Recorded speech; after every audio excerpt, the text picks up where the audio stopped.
You're watching Just the News. I'm Mamata Balachandra. We're starting off today's show with the hijab controversy that's going on in Karnataka for more than a month right now. Protests by Karnataka students over their right to wear a hijab in class is now spreading to other colleges as well. Yesterday, we told you that a group of students from a college in Kundapur, which is in the state of Karnataka, very close to Udupi, saw identical scenes when a group of hijab wearing girls were shut out by the principal and stood outside for 6 hours, pleading to be allowed to attend classes. Now, a similar incident has surfaced today yet again in another college where around 40 students wearing the hijab stood at the gates of a college in Kundapur.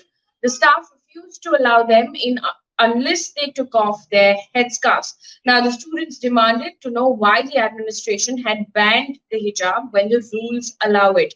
Now, the college has an instruction manual that says, and I quote, girl students are permitted to wear the scarf inside the campus. However, the color of the scarf should match with dupatta, and no student is allowed to wear any other cloth inside the campus, including the college canteen. And this is according to a report by NDTV. NDTV also reported that around 40 Muslim boys also sat outside the college and protested in solidarity with the girls.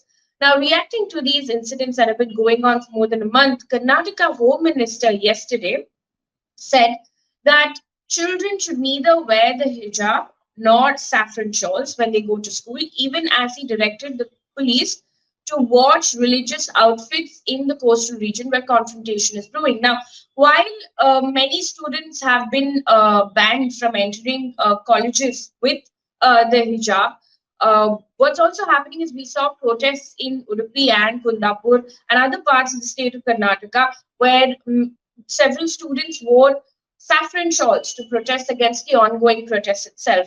To this, the Home Minister then said that neither the hijab nor saffron shawls should be allowed inside colleges and schools, and that police should watch these religious outfits.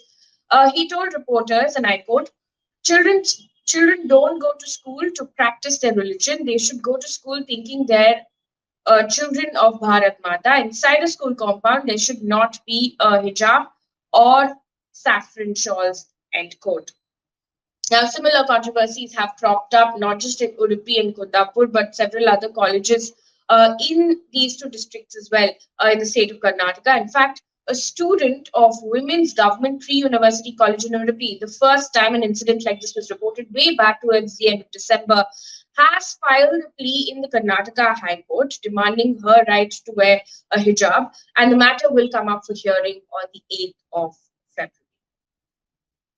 Meanwhile, Congress has come out in support of these students. Congress leader Sashi Tharoor has said that in India, everyone is free to wear what they want. Taking to Twitter, he said, and I quote, if the hijab is disallowed, what about the Sikh turban, the Hindu's forehead mark, the Christian's crucifix? This college is going down a slippery slope. Let the girls in, let them study, let them decide, end quote. In fact, there's also a reaction that's come in from former Chief Minister of Karnataka, Siddaramaiah, who went on to say, and I quote, Muslim girls have been wearing headscarves since the beginning. It is their fundamental right. Moving on now, the centre on Thursday has urged the Delhi High Court to defer hearings on pleas seeking criminalization of marital rape, as it has far-reaching socio-legal implications and should await the outcome of the consultative process with stakeholders. While the Centre's counsel have made repeated requests in the court in the last few weeks for adjournment of the proceedings, the Centre for the first time placed its request on record by way of an affidavit on Thursday.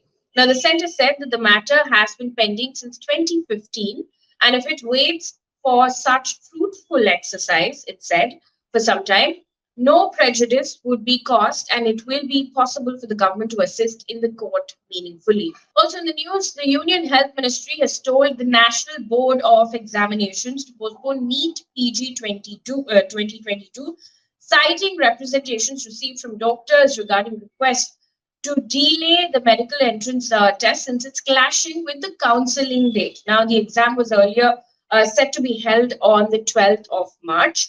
6 MBBS students had filed a plea in the Supreme Court seeking postponement of the exam in order to accommodate candidates who may not be able to appear for the exam as they are yet to complete the mandatory internship period. Now, the Supreme Court bench will resume hearing of that case on Tuesday, which is the 8th of February. Now, after the Tamil Nadu Governor R.N. Ravi returned the bill exempting the state from NEET exam, State Chief Minister M.K. Stalin has called an all-party meeting to discuss on the next course of action. Now, TN Governor Ravi had said that the bill is, and I quote, against the interests of students, especially the rural and economically poor students, end quote. Now, to this, in a press statement, the Chief Minister of Tamil Nadu has said that the governor's reasons for returning the bill against NEET are not acceptable to the people of Tamil Nadu. Now, to give you a bit of a context, there's a lot of developments that have happened ever since 2017, where a Dalit girl died by suicide over failing in NEET, and that prompted outrage in the state, and calls for abolition of NEET subsequently followed. Now, the bill introduced by the State Assembly states that entrance test is not fair or equitable method of admission since it favored the rich and elite sections of society. Also in the news, according to a report by Live Law, Tamil Nadu's police chief on Thursday moved the Supreme Court against the Madras High Court's order transferring the probe into the Thanjavur student's death by suicide to the CBI. Now, the High Court had in its January 31st ordered the CBI to take control of the probe after taking a critical view of the stand taken by the local police that there was no basis for the allegation that the suicide was due to forced attempts by the girls' missionary school to convert her to Christianity. Now, the Tamil Nadu Director General of Police has said in its petition in the Supreme Court that there was no circumstances necessitating the transfer of the case to the CBI from the state police. He has demanded, in fact, a stay on the High Court order. Now, the girl reportedly drank poison on the 9th of January and died 10 days later. Her father had alleged that she had been tortured after she refused to convert to Christianity. An update now in the case where AIMIM chief Asaduddin Owaisi had yesterday claimed that shots were fired at his car while he was returning to Delhi from Uttar Pradesh. The center has now decided to provide him with Z category security by the CRPF. Now, 2 people have been arrested in this case so far. One of the accused is Sachin, who is a resident of Noida, who has an earlier attempt to murder case against him. The other accused is Shubham, a farmer from Shahranpur who does not have a criminal record. This is according to a report by ADTV, which says that the accused will now be presented in court and police would seek their custody. Also in the news, there is a Chalo Vijayawada protest that's taking place in Andhra Pradesh on Thursday. In fact, thousands of Andhra Pradesh government employees and teachers marched the streets of Vijayawada city to protest against the recent pay revision. Now, for the past few days, the Andhra Pradesh government employees, teachers, and pensioners are strongly opposing the recent pay revision, saying that it was detrimental, in fact, to their interests. The pay revision commission struggle committee leaders, on the other hand, have said that this government, and I quote, should realize what the power of employees is.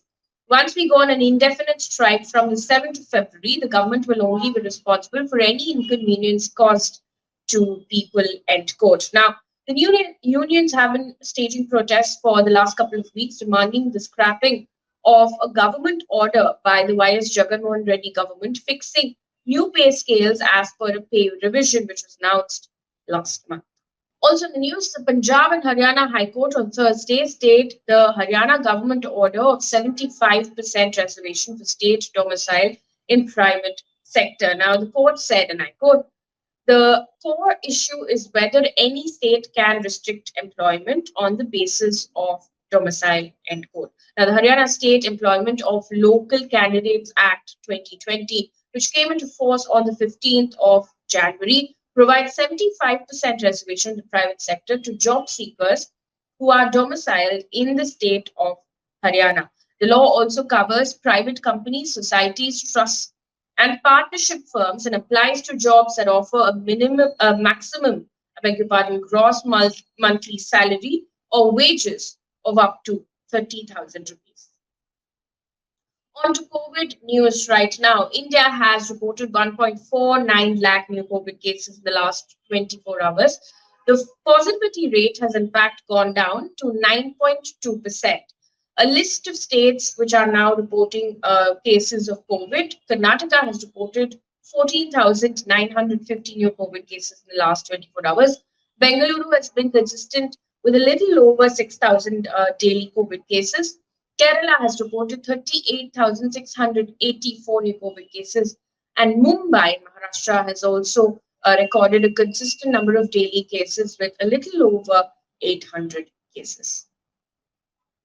The Indian Council of Medical Research Director General Dr. Balram Bhargava has said that in the Omicron-driven third wave of the COVID-19 pandemic in India, a comparatively younger population was more infected than the others. Now, this is according to a survey that was conducted by the ICMR. He also said that the data has been sourced from 37 hospitals across the country. The average age of hospitalization during the third wave was around 44, while earlier the average age was 55. A list of states now that are easing restrictions, starting off with Rajasthan. Rajasthan government on Friday issued an order lifting the night curfew from 11 p.m. to 5 a.m. across the state with effect from the 5th of February. Now, according to the order, maximum of 250 people will be allowed to attend all public gatherings, including wedding ceremonies. Religious places will be allowed to open for devotees as well. The Odisha government has announced that schools for classes 8 to 12, colleges, universities, and other technical and professional educational institutions in the state will reopen from the 7th of February. Now, physical classes for the students from classes 1 to 7 may start from the 14th of February. The state government has also allowed the institutions to reopen their hostels. Delhi, in fact, has also eased restrictions. Schools, colleges, and coaching institutes in Delhi can reopen from Monday. The Delhi government has also allowed gyms, swimming pools, and spas to reopen next week. Now, the duration of night curfew has been reduced by an hour.